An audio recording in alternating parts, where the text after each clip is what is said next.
Este es el cuarto episodio de la serie Futuros. En el año 2022 hice una serie que llamamos Diseño y Futuros con Domenico Di Siena. Este año también hice una serie sobre el futuro del sector público en inglés con Anni Leppänen. A esa serie la llamamos Futures. Y ahora publico esta serie sobre cómo pensar el futuro desde el diseño. Todos los episodios en relación al futuro los encuentran como parte de la serie Diseño y Futuros en la sección de las series en nuestra página web. Esta es una serie de 10 episodios con gente que trabaja o viene de Colombia, Argentina, México, Finlandia, Australia, Estados Unidos, España, Perú y Brasil. Hay muchas maneras de pensar el futuro desde los diferentes diseños y queremos aprenderlas. Espero que el tema los motive a ustedes tanto como a mí. Vamos al episodio de hoy. Juliana Prosepio es una diseñadora brasilera que trabaja en Australia y en Brasil. Ella fundó ECOS, un laboratorio de futuros. En esta entrevista hablamos de proyectar a muchos años en adelante, pero también de cómo crear e identificar los pasos cercanos a seguir y llegar a esos futuros deseables. Juliana nos contó sobre un proyecto en relación a las trabajadoras domésticas, que en su mayoría son inmigrantes. También charlamos de la diferencia en pensar en futuros desde Australia y desde Brasil, del método Design Fiction y cómo unas narrativas de ficción hechas en audio se usaron dentro de una feria o una exposición. Porque parte del trabajo de Juliana es la alfabetización sobre futuros, hacer futuros accesibles, incluye un montón de personas y por eso todos se tienen que sentir bienvenidos a crear nuevos futuros posibles. Mi nombre es Mariana Salgado, esto es Diseño y Diáspora.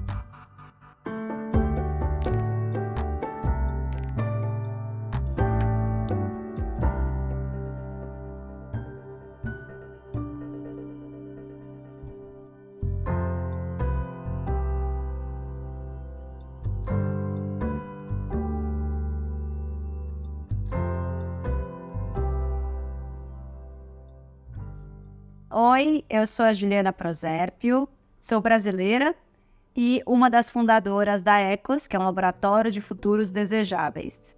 Além de ter trabalhado bastante aqui no Brasil, trabalhei durante 6 anos na Austrália e na Ásia-Pacífico.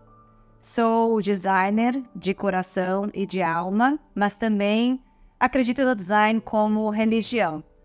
Acredito que nós, seres humanos, somos muito ligados à nossa criação e que a gente evolui a partir das nossas criações. ¿Y qué diseño estudiaste? ¿Dónde estudiaste cuando estudiaste?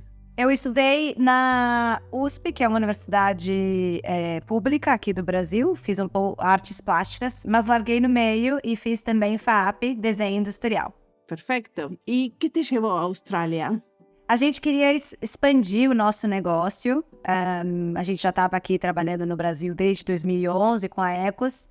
E a gente queria fazer algum experimento global. Então testamos ir para Portugal, testamos ir para a Austrália. A Austrália deu certo. E aí a gente começou a querer expandir para lá para ter experiências de trabalho também na Ásia e trabalhar num contexto bem diferente do nosso aqui do Brasil. ¿Y esto del futuro cómo aparece en todo el cuento? Futuros foi uma jornada um pouco orgânica na nossa vida, no nosso trabalho. A gente sempre trabalhou com design de forma mais estratégica. Então, desde o começo da minha carreira e também do nosso negócio na ECO, sempre trabalhamos com design nesse lugar, desenhando serviços, desenhando culturas de inovação. E aí, desde 2014, 2015, a gente começou a pegar alguns projetos que estavam fazendo voos de temporalidades um pouco mais longas. E a gente começou a trabalhar de uma maneira um pouco mais sistêmica, tendo que incluir diversos atores, stakeholders, né, nesses desenhos dessas soluções que estávamos criando. E depois de um tempo, nosso primeiro projeto de futuros, eu acho que a gente fez foi em 2014, 2015. Foi um projeto longo na área da saúde, numa parceria público-privada. E depois, assim, de um tempo, eu entendi que ele era um projeto de futuros. Na época, a gente não sabia, mas depois a gente entendeu ele como um projeto de futuros pelo nível de complexidade, pelas temporalidades alongadas e pela necessidade que a gente teve também de trabalhar com alguns princípios por conta do impacto, das consequências que a gente poderia criar com aquele projeto. Então, ele começou muito assim, organicamente, e depois a gente começou a estudar mais e criar uma metodologia de trabalho de futuros. E aí, fomos trabalhando cada vez mais com projetos de futuros, sempre em parceria com outras organizações. Y decime, ¿cómo es esta metodología de trabajo con futuro? Me la puedes contar si querés a través de un caso. De um exemplo, a gente sempre trabalha, né, obviamente é baseado no design, então é uma metodologia de design mais voltada para futuro. A gente continua trabalhando com alguns princípios de empatia, de colaboração e de experimentação, mas a gente entendeu que é muito importante, para quando você está trabalhando com futuros, centrar todas as decisões que você está tomando naquele projeto, daquela construção de futuro, centrar ela não só nos seres humanos, mas centrar ela na vida. Isso é uma coisa que para o futuro, né, para qualquer momento, mas para a temporalidade de futuro é muito importante ultrapassar essa centralidade humana e sim todo tipo de vida, de meio ambiente. A gente começou a entender que a gente precisa trabalhar muito intencionalmente com ética e diversidade, então trazer e criar momentos no projeto onde a gente consiga sair dos nossos vieses e das nossas bolhas, entender que trabalho com futuro são pensamentos e criações de emergências, de coisas que estão emergindo, e aí essa emergência de pensamento sistêmico, e entender o futuro como uma possibilidade, né? Criando contextos que não são únicos, né? Não são destinos únicos. A gente fez um projeto muito legal, em parceria com a WorkSafe, que é uma agência do governo australiano, e essa agência do governo australiano, ela trabalha com segurança no trabalho. E esse modelo de segurança no trabalho é uma agência que ajuda a regular a segurança no trabalho. ¿De seguro? O sea, que los trabajadores se sientan seguros en el trabajo? ¿Cómo sería una empresa de seguro en el trabajo? Que os trabalhadores tenham segurança tanto física, né, quanto mental no trabalho. Ela foi uma agência do governo criada nos anos 90 e na Austrália, e nessa época era muito baseado em segurança de tipos de trabalho industriais. Então, para você não machucar o seu braço, de trabalho físico, né? E aí eles tinham feito um trabalho já, consultoria mais tradicional, de futuro. E nessa consultoria mais tradicional, eles tinham vislumbrado o futuro mais provável de se acontecer daqui a 10 anos. Só que esse futuro mais provável de se acontecer não era um futuro muito desejável, nem muito positivo, né? Porque se você for pegar as tendências e fazer elas crescerem, e você for adaptar a sua organização, né, o seu tipo de serviço para aquilo que tem mais probabilidade de acontecer, não necessariamente isso vai ser positivo ou desejável. Então, eles queriam uma nova abordagem e chamaram a gente para fazer uma parceria com eles, onde a gente ajudou eles a fazer uma visão de futuro bem longínqua. A gente fez esse projeto em 2019. E era uma visão de futuro para 2049, ou seja, uma visão de futuro de 30 anos, que isso em trabalhos de futuros é bem longo, né? E aí o que foi interessante é que a gente começou a poder trabalhar, a partir dessa perspectiva de visão de futuro mais longínqua, você conseguir fazer transformações sistêmicas nessa visão e inferir, né, de uma visão um pouco mais positiva dessa relação do que é segurança de trabalho, que não é só uma segurança de trabalhos industriais e físicas, mas que passa também por uma segurança de trabalho mais mental, né? E não só mental, mas uma segurança de trabalho, de ter um trabalho, né? A gente está trabalhando cada vez mais no contexto da digitalização e agora tá muito claro o advento da inteligência artificial e tem muitos medos em relação a isso.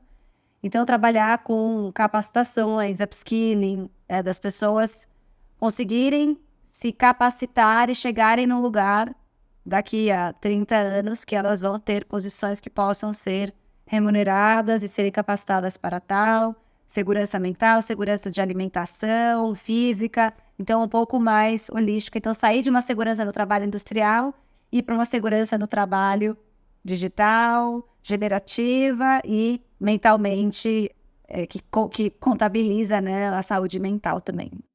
Una de las cosas que vos dijiste al principio es que para ustedes era muy importante asegurarse cómo trabajar con la diversidad.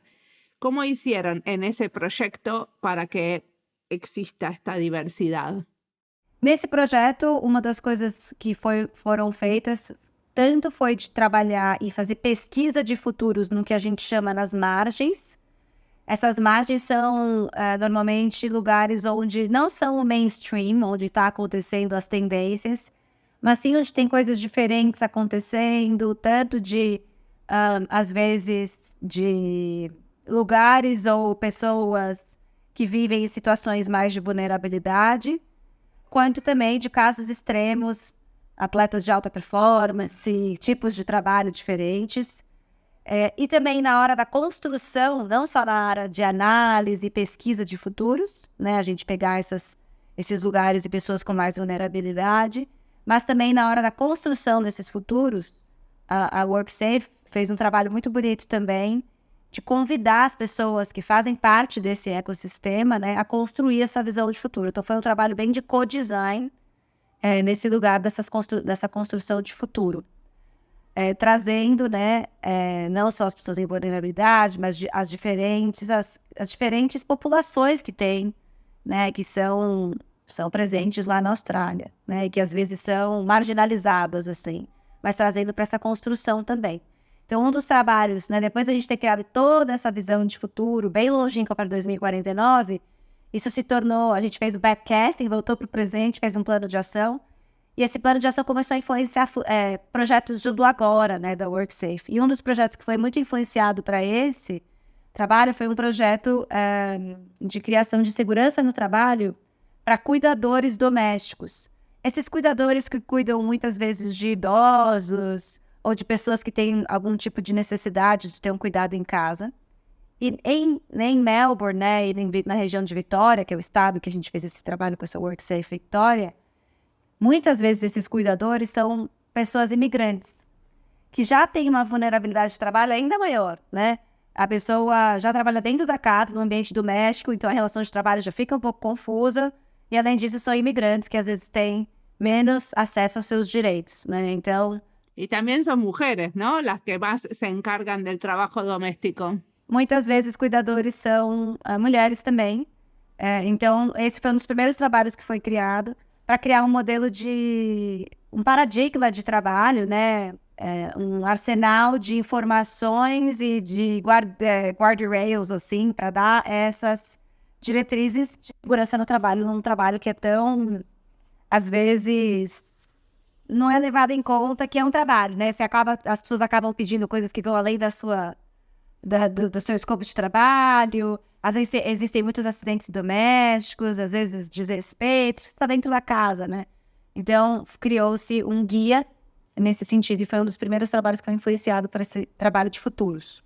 Hicieron una guía, y una guía ¿para quién? ¿Para los que estaban haciendo las políticas públicas en relación al trabajo doméstico o para los trabajadores? É um guia para ser usado tanto para quem regula, né? Mas também para as pontas, ou seja, para os trabalhadores finais e para quem contrata. Então, é um guia que é entregue para essas pessoas conseguirem ter um acordo entre eles nesse momento de contrato y durante a vigência do seu trabalho. Claro. Una de las cosas que ustedes hacen es esto, que hacen estrategias a futuro, y entiendo que la guía es una manera de hacer estrategia a futuro, ¿no? Pero después tienen esto de acelerar el futuro, o sea, de cómo replicamos estas estrategias. ¿Me querés contar de algún caso que hayan podido pasar por estas 3 etapas, ¿no? Lo de descobrir el futuro, hacer la estrategia y después acelerarla. Claro, a gente gosta muito de fazer isso que a gente vê, de entender a lacuna, né? O gap entre o futuro e o presente, né? A partir dessas ferramentas de backcasting. E aí a gente muitas vezes roteiriza quais são esses primeiros passos, ou da organização, ou da empresa, ou às vezes até de um futuro da sua vida, né? Então a gente faz alguns protótipos para testar, né, essas novas iniciativas. E nesses protótipos, às vezes, eles estão dentro do seu escopo, né, de trabalho ou de organização, e às vezes eles estão um pouco fora, mas é porque você está fazendo com intenção, querendo fazer uma transformação, né? Então você tem que experimentar coisas que são diferentes. A gente fez um trabalho onde a gente estava trabalhando, buscando assim, uma construção de visão de um mercado de nutrição. né? E nesse lugar do mercado de nutrição, um dos primeiros passos era uma relação maior com alguns atores desse ecossistema, né? Dessa cadeia produtora, pequenos produtores e etc. Então, um dos primeiros trabalhos, né, objetivos desse trabalho era fazer uma cocriação e um programa de engajamento com esses produtores. Parece uma coisa pequena, né, para uma construção de futuro, mas esse é o que a gente chama do mínimo futuro viável, né, que é uma analogia daquele mínimo produto viável, quando a gente está falando de produtos digitais, que é muito famoso, etc. Então, às vezes, esse mínimo futuro viável ele é um primeiro passo nessa construção maior de um futuro. Nesse caso, tem toda uma visão de futuro da nutrição para essa organização. E o primeiro passo é um relacionamento maior com esses agricultores, sua cadeia produtiva. Então, criamos um programa para isso também. No outro caso que a gente fez, eu lembrei uma parceria entre duas instituições aqui, uma do Brasil e uma do Reino Unido.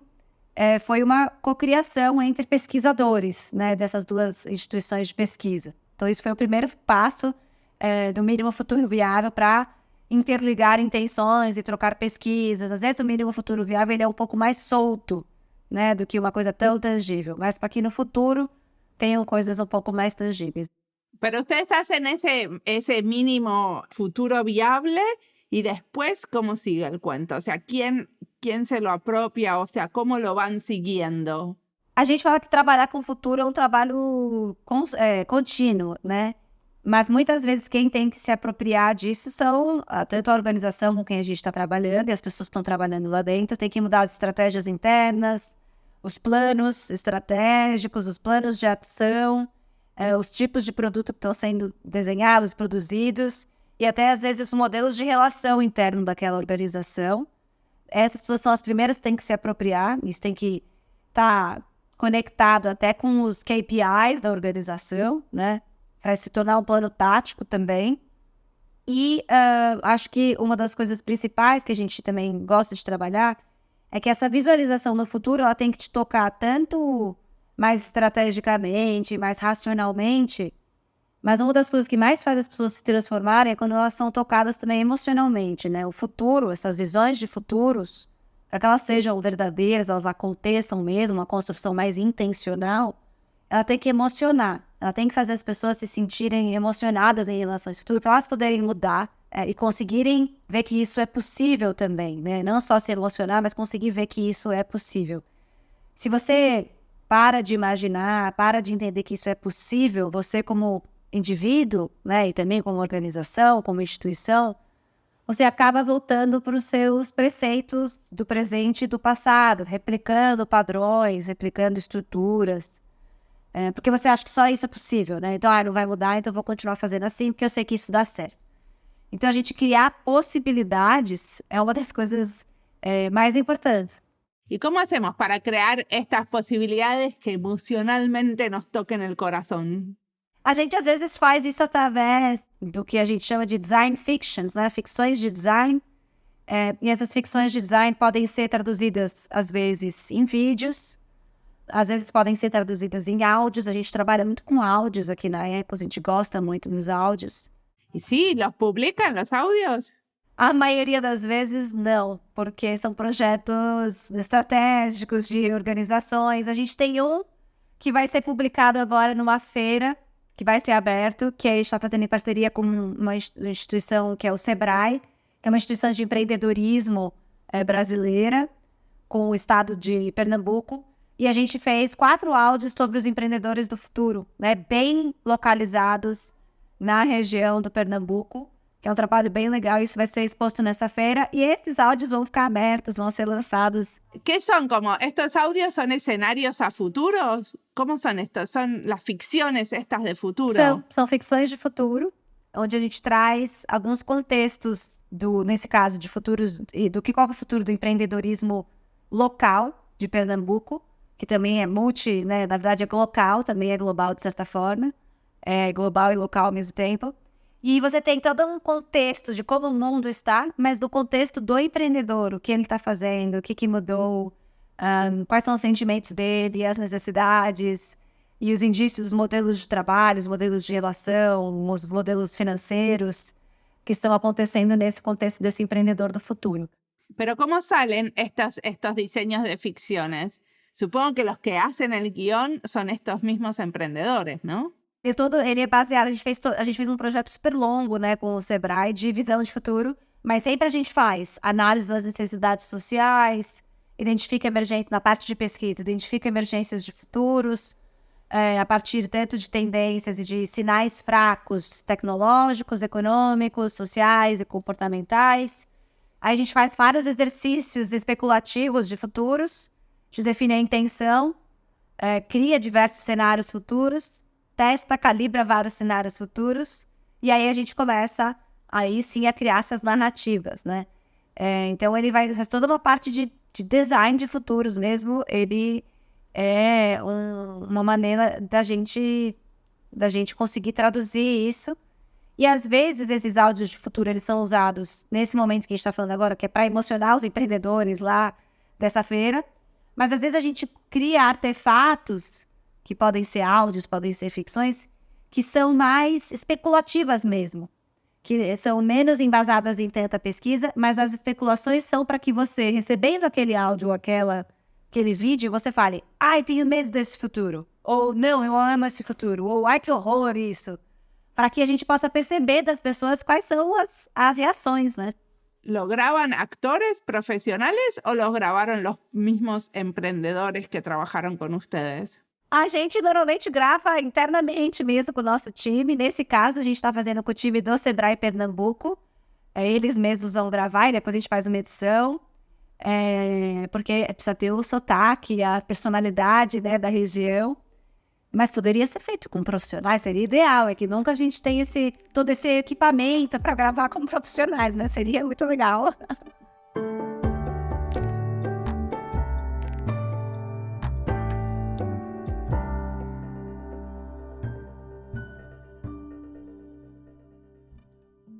Esta entrevista es parte de las listas Futuros y Diseño, Australia y Diseño, Brasil y Diseño y Educación en Diseño, porque Juliana se dedica también a enseñar sobre futuros a diseñadores y otros. Las listas las encuentran en Spotify, YouTube y en la sección de recomendados de nuestra página web.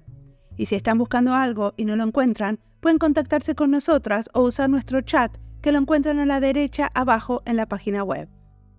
Juliana dice que las visiones a futuro tienen que tocarte emocionalmente. Si te tocan, vas a querer ser partícipe y comprometerte con las acciones que corresponden a llegar a esas visiones, a esos futuros posibles y deseables. Es algo que parece obvio, pero no lo es. Para que las visiones te toquen, ella propone que el futuro sea accesible y estas visiones se hagan con una variedad importante de gente, y que se trabaje en varios escenarios en paralelo, que no se dé solo una visión posible. Parecido cuando hacemos muchas propuestas de diseño para no casarnos con la primera, sino abrir el espectro, consultar a muchos y usar los escenarios como una manera de crear un diálogo sobre el futuro con la mayor cantidad y variedad de gente posible. Nuestros escenarios así van a ser más ricos y tocar emocionalmente a más gente. Con esto de tocarnos emocionalmente también está el tema de cómo se arma la narrativa y cuál es el formato. Me pareció genial que hayan explorado en formatos de audio. Tenemos que escuchar esos escenarios. Sigamos ahora escuchando a Juliana, que tiene mucho más para contarnos.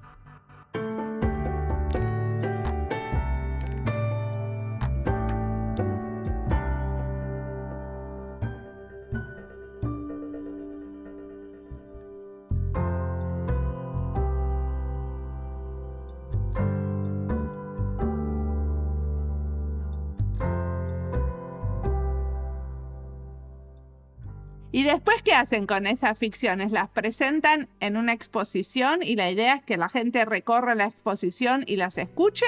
¿O generan una conversación, una discussão alrededor de eso? Nesse caso, ele vai ser apresentado nessa feira do Sebrae para as pessoas, para os próprios empreendedores que estão visitando a feira. Vão ser mais de 30 mil pessoas que vão passar pela feira. Não sei se todos vão ouvir os áudios, mas vai ter bastante gente por lá, para que eles possam se influenciar por esses futuros e discutir entre eles. Se esse é o futuro, o que eu estou fazendo agora? Né? Será que eu estou intencionalmente me lançando nesse futuro? Será que eu estou tão preocupado com o presente e deixando o futuro se desenrolar à minha frente sem eu influenciar esse futuro? Para que eles possam refletir e se posicionar em relação a isso. Esse que é o nosso grande objetivo. Mas em outros projetos, esses áudios servem para influenciar os tomadores de decisão e gerar empatia para o time que está construindo esses futuros, para que não fique só com os vieses próprios, né, da construção desses futuros. ¿Y cómo se influencia a los tomadores de decisión? Acho que é muito a partir de empatia, né? Eles sentirem um pouco quais são essas emergências de futuro, essas necessidades e as oportunidades que estão se desenrolando na frente deles. Essa ferramenta de empatia, ela sempre é muito, muito valiosa, né? Quando você tangibiliza, assim, as histórias são muito potentes, né? Quando você tangibiliza, às vezes elas valem mais do que milhões de dados ou coisas que vocês estejam querendo provar. Tem aquela história muito... história não, aquele caso do Gabor que fez aquela matéria dos refugiados com realidade virtual, que é muito bonito, né? Isso também é uma maneira poderia ser uma maneira de criar design fictions que impacta muito, né? Você se sente naquele lugar, você se coloca no lugar do outro e você sente, é muito bacana. Y están en 15 países del mundo, ¿no? Incluyendo países muy diferentes. ¿Se piensa el futuro diferente en cada lugar? Eu acho que sim, Mariana. Eu acho que sim. Uma das coisas que a gente sentiu quando a gente trabalhava só no Brasil, né? Quando a gente fez essa expansão e foi trabalhar na Austrália e depois em vários países do Sudeste Asiático, a gente viu que no Brasil a gente tem uma visão de futuro mais próxima. A gente consegue elocubrar sobre futuros mais próximos, daqui a 5, no máximo daqui a 10 anos, né? Normalmente é uma visão de futuro daqui a 5 anos. Acho que muito pela instabilidade econômica, política que a gente vive aqui no país. Já na Austrália, a gente conseguiu ter visões de futuros mais longínquas. As pessoas estão acostumadas já no dia a dia delas, inclusive a fazer planejamentos de futuros. Eu imagino que aí onde você mora também, as pessoas estão acostumadas a fazer planejamentos mais longos, porque isso é possível, né? No Brasil, a instabilidade é tanta, e a gente foi acostumado historicamente a ter instabilidade, então você consegue planejar um pouco mais curto, né? Agora a gente tem inflação, mas menos inflação, mas há um tempo atrás, né, quando eu era pequena, tinha uma inflação financeira louca, então você não conseguia planejar daqui a um mês, você tinha que ganhar o seu salário, no dia seguinte você tinha que ir no supermercado, senão você não ia conseguir, né, manter a sua família e tal. Então essa instabilidade, por um lado, te deixa super flexível, consegue lidar com diversas nuances, né? E você consegue ver vários tons de cinza e com complexidade.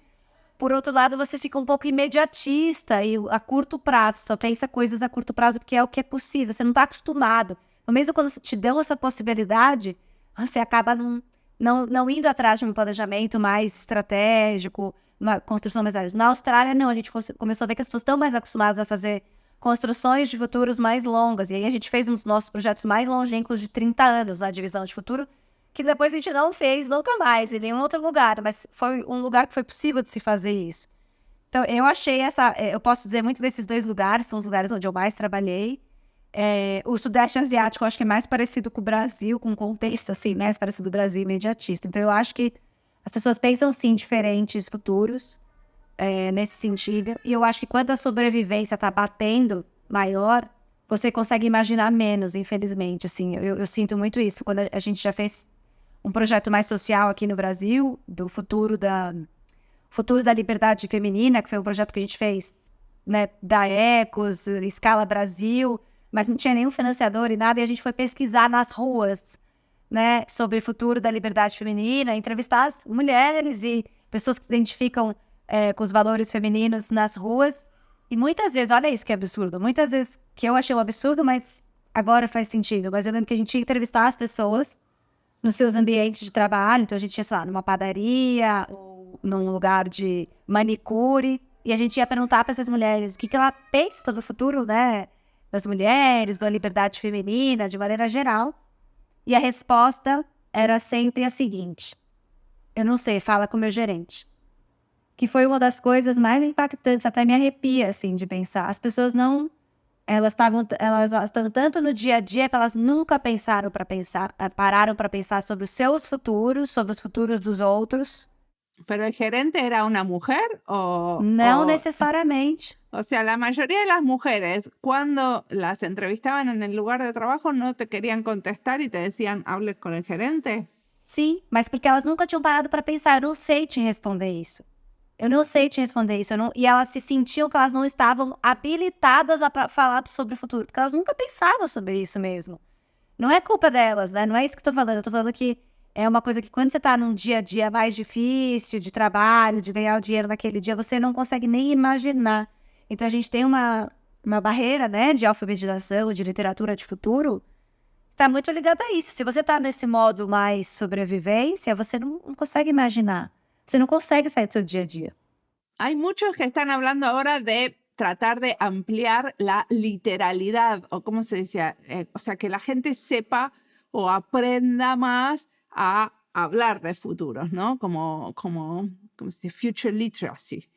No sé cómo se dice en castellano, como alfabetización en futuros sería. ¿Cómo te parece? Porque el trabajo que vos haces, de alguna manera, está ampliando que más gente hable del futuro, ¿no? Al salir a la calle a hacer esas entrevistas. Obviamente, sou suspeita. Eu acho crucial a gente trabalhar com essa alfabetização de futuros e divulgar isso ao máximo de pessoas possível, né? A gente tem feito muitos treinamentos de futuros em vários lugares, ainda pequeno, pensando numa escala, obviamente, brasileira ou global ou australiana, ainda pequena, mas eu acredito que isso é muito necessário. Só que, por exemplo, a gente está vivendo agora uma emergência, um desastre aqui no Brasil, né? A gente está vivendo inundações muito grandes, por exemplo, no Rio Grande do Sul. Nesse momento de emergência climática, emergência de segurança física, nesse momento é impossível você falar de futuro. As pessoas estão se defendendo pelo seu presente, pela sua sobrevivência. Então, eu acho que a gente, sim, tem que trabalhar muito com futuros para que a gente consiga evitar essas situações que estão acontecendo agora, né? E isso é muito importante, ele é crucial, mas no momento da emergência, eu posso estar enganada, tá? Pode ser que daqui a 2 dias eu revisite isso que eu falei, mas eu acho que no momento da emergência, eu acho impossível falar disso, sinceramente, acho que não dá. Mas eu acho que é crucial, sim, a gente falar de literatura de futuros, porque as pessoas, senão o futuro fica só sendo criado por quem é privilegiado, né? Por isso que a gente precisa expandir esse debate. E quem é privilegiado não traz tanta diversidade e não traz a totalidade das necessidades, né, que estão por aí. Então, eu acho que isso é realmente muito importante. Una de las cosas que ECOS hace mucho es, ustedes tienen como entrenamientos y cursos, ¿cierto? ¿Cómo hacen para que, porque vi que tienen entrenamientos con gente como muy reconocida, ¿no? Por lo menos en el área de diseño. ¿Cómo hacen para justamente que a esos entrenamientos también venga gente que le cueste pagar estos cursos? Esse é um tema muito difícil, né? A gente vem tentando fazer de algumas maneiras. Aqui no contexto brasileiro, a gente tem um sistema de bolsa, que a gente dá acesso a algumas vagas nos nossos cursos. Mas o que a gente tenta fazer de maneira mais institucional é fazer parcerias com organizações que subsidiem esses treinamentos, né? Então, a gente tem um programa, por exemplo, em parceria com o Google News Initiative, onde a gente faz aceleração de startups de notícias. E nesses programas, a gente tem critérios de diversidade muito grandes para a seleção de quem vai fazer parte desses programas de aceleração, né? E a gente tem muito claro quem são esses critérios de diversidade. Então, a gente traz pessoas que normalmente não têm acesso a esses programas de aceleração para startups de notícias, hiperlocais, de diversidade étnica, diversidade de gênero, e etc. Então, neste caso, é uma coisa que a gente consegue fazer um pouco mais em escala do que as bolsas são no dia a dia, a gente faz. Mas essas parcerias acho que são muito importantes, assim, nesse trabalho mais de trazer, de dar mais acesso, eu acho que esse é um dos grandes. E acho que também a gente publica muito material gratuito, né, que aí pode ir para qualquer um. Só que por mais que seja gratuito, legal, né? Ai, que legal que estamos fazendo isso. Porém, às vezes as pessoas nem sabem que podem acessar isso, né? Então tem que ter um trabalho muito maior. Perfecto. Y decime, ¿qué nos recomendás leer, escuchar, mirar, aparte de los materiales que ustedes tienen online, claro? Olha, a gente tem um e-book chamado O Poder do Design, que fala muito sobre esse pensamento do poder do design para futuros. Temos um outro toolkit de design de futuro, tem algumas ferramentas por lá. Temos diversas aulas abertas no nosso YouTube, da Ecos, quem quiser. Tanto da Ecos, tem algumas em inglês, algumas em português. Temos alguns treinamentos em espanhol, mas ainda não são em aula aberta, são todos ainda fechados. A gente precisa fazer algumas coisas em espanhol abertas. E temos um podcast também muito legal, que ele teve duas temporadas, chama Desired. É em inglês, onde a gente entrevista várias lideranças de design. Uma delas é com o Phil Balagtas, que é um designer futurista. Ele fala tudo sobre futuros, e é muito legal também. Então, acho que tem esses materiais aí disponíveis, que acho que talvez vocês podem aprender e gostar. Perfecto. ¿Y a dónde va todo este trabajo que están haciendo en el futuro? ¿Cómo te parece que está evolucionando, va cambiando y se va a desarrollar en el futuro, ya que hablamos del futuro? Olha, eu acho que a gente tem, assim, como Ecos, a gente tem algumas premissas, algumas vontades, intenções, né, de onde a gente quer chegar. A gente quer chegar num lugar onde a gente influencie futuros mais centrados na vida, futuros que sejam mais diversos, futuros que trabalhem muito com regeneração e futuros que usem a inteligência artificial e as tecnologias de maneira ética, então responsável. Então, o máximo que a gente puder usar essa ferramenta do design como esse habilitador, né, de futuros mais desejáveis, acho que é nossa premissa. Eu acho que o trabalho de futuros em si, ele está sendo muito necessário agora, né, porque a gente está vivendo um mundo de muita incerteza. Eu acho que eu estava lendo um relatório, que acho que até 2035 essas incertezas vão continuar pairando muito fortes no ar. E eu acho que a gente vai cada vez mais tomar decisões e etc. a partir de pensamentos de futuros múltiplos. Eu não acho que a gente vai mais conseguir trabalhar como instituições, ou organizações ou governos com planejamentos estratégicos únicos. Eu acho que isso... Eu sei que aumenta a complexidade, deixa todo mundo de cabelo em pé, mas eu, sinceramente, acho que isso não é mais possível. Não existe mais isso. É uma loucura você trabalhar com planejamento estratégico único. A não ser que você faça um planejamento estratégico de 3 meses. Aí tá, parabéns, você conseguiu ter um planejamento estratégico único. O sea que cada vez que ustedes piensan en el futuro, hacen como muchos escenarios posibles. Acho que alguns, não precisa ser muitos também, a gente fica louco, né? Mas alguns cenários a gente precisa ter 3, 4 cenários, pelo menos 2. Eu acho que é importante se trabalhar com isso. Até para sua própria vida, a gente tem um curso que é o Design da Sua Vida, onde eles fazem planejamentos, né? Estudos de visões futuras das suas múltiplas vidas. Você não tem uma possibilidade de vida só, você tem várias, né? E você vai viver várias vidas na sua vida, então trabalhar com isso é importante. Pero todos estos escenarios que hacen son siempre escenarios deseables, ¿no? Muitas vezes sim, mas às vezes a gente trabalha trazendo o cenário não tão desejado em contraposição. Ou seja, se a gente não fizer nada, a gente chega aqui. É isso que a gente quer mesmo? Sí. Y cuando hablan de diseño de ficción, la idea es como que realmente esos escenarios no son posibles, son ideas ficticias para armar una cierta conversación, ¿cierto? Pero no, esos escenarios no es lo mismo que armar una utopía.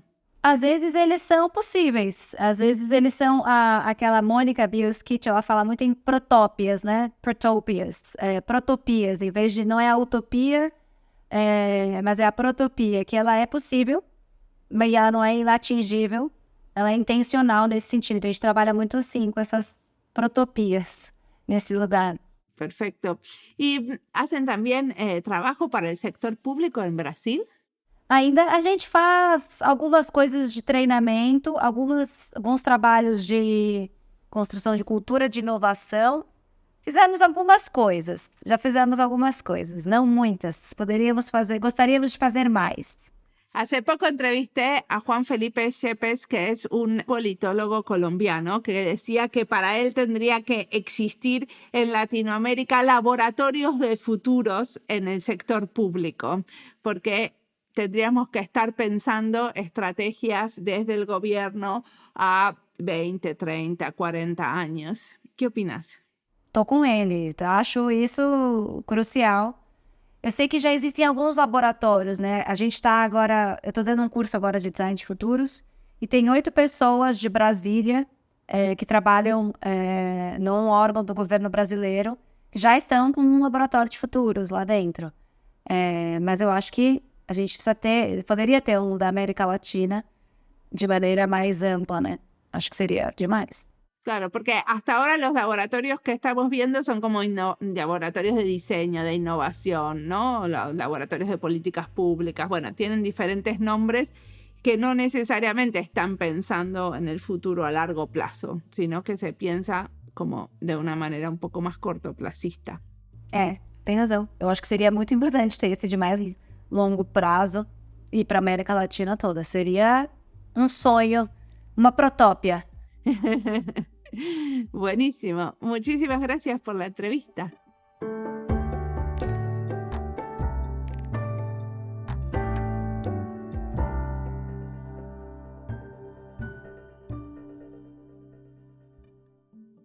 Sylvina Garré tenía una canción que decía: si la historia la escriben los que ganan, eso quiere decir que hay otra historia, la verdadera historia. Quien quiera oír, que oiga. Y me hizo recordar lo que dice Juliana cuando dice que el futuro está siendo creado por los privilegiados. También tenemos que crear esas otras historias de futuro, que no sean escritas y reproducidas por los que ganan, sino por un amplio y variado grupo de gente. Si el diseño apoya esa diversidad, promoviendo nuevos métodos y perspectivas para que estos escenarios futuros sean más accesibles y abiertos, estamos por buen camino. Mucho de este trabajo de futuro, que se hace desde laboratorios, gobiernos y consultorías, tiene toda la intención de abrir nuevas perspectivas que no podemos tener en cuenta cuando pensamos solo en proyectos a 2 o 3 años. Entonces, no es solo abrirse y promover la alfabetización en futuros de nuevos actores, sino también el abrir el campo para que podamos realmente imaginarnos cosas que hoy en día serían imposibles. Me atrae este trabajo de futuros y quiero aprender más. Espero que les esté pasando lo mismo. Sigamos con esta serie que desde diferentes países nos trae una variedad de puntos de vista para pensar el futuro. Como siempre, la música del podcast es de Antonio Zimmerman. El diseño de sonido es de Julián Pereira. Este podcast está publicado con licencia creativa común con atribuciones. Esto fue Diseño y Diáspora. Pueden seguirnos en nuestras redes sociales en YouTube, Instagram, LinkedIn y Twitter, o visitar nuestra página web diseñoydiaspora.org. No olviden de recomendarnos y recomendar nuestros libros. Nos escuchamos en la próxima.